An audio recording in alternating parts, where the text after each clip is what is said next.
মিম, ওঠো ওঠো। হ্যাঁ, যাও গিয়ে রান্নাঘরে যাও, রান্না করো। মা, ভাবি তো রান্না করছে। বৌমার বিয়ে হয়েছে মাত্র 2 দিন হয়েছে, এতদিন কি তুমি রান্না করোনি? যাও উঠো, গিয়ে রান্না করো। আচ্ছা ঠিক আছে মা, যাচ্ছি। ভাবি তুমি যাও, আমি করে দিচ্ছি। কোনো সমস্যা নেই, আমি করে নিতে পারবো। তুমি যাও, আমি করে দিচ্ছি। আরে তুমি যাও, আমি করে নিতে পারবো। না হলে মা কিন্তু আমাকে বকা দিবে। আচ্ছা ঠিক আছে, হ্যাঁ যাও তাহলে। বৌমা, আমার চশমাটা দিয়ে যাও তো। এখন কি তুমি হাঁটতেও পারো না?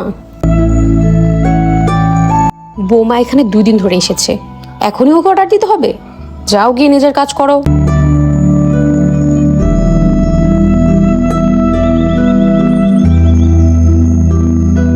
এইদিকে আয় তো। কাপড়গুলো ওইখানে রাখছিস কেন? বৌমার জন্যে? ইয়ে মানে মা, নিজের কাজ নিজে করবি। যখন বৌমা ছিল না তখন এই কাজগুলো কে করেছে? যা গিয়ে। বৌমা আসছে বলে কোনো কিছু পরিবর্তন হবে না, বলে দিচ্ছি। আচ্ছা ঠিক আছে মা। কি ব্যাপার, এত বেলা হয়ে গেল, বৌমা এখনো নাস্তা দিচ্ছে না? বৌমা। তোমার মেয়ে বুঝি তোমাকে সকাল 6টা বাজে নাস্তা দিত? বৌমা বাসে আসছে বলে কোনো কিছুরই পরিবর্তন হবে না, বারবার বলে দিচ্ছে তোমাদের। মা চা খাবেন? মা ভিতরে আসো মা।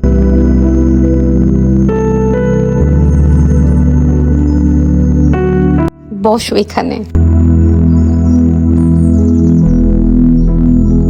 তুমি এটাই ভাবছো না যে আমি যার যার কাজ তাকে কেন বুঝিয়ে দিচ্ছি, যার যার কাজ তাকে কেন করতে বলছি?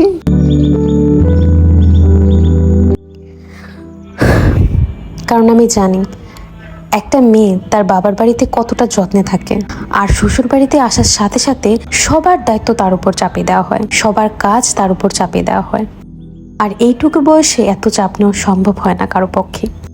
নতুন একটা পরিবেশ, নতুন একটা জায়গা, মানিয়ে নিতেও একটা সময় লাগে, আর সেটা সবাই বুঝে না।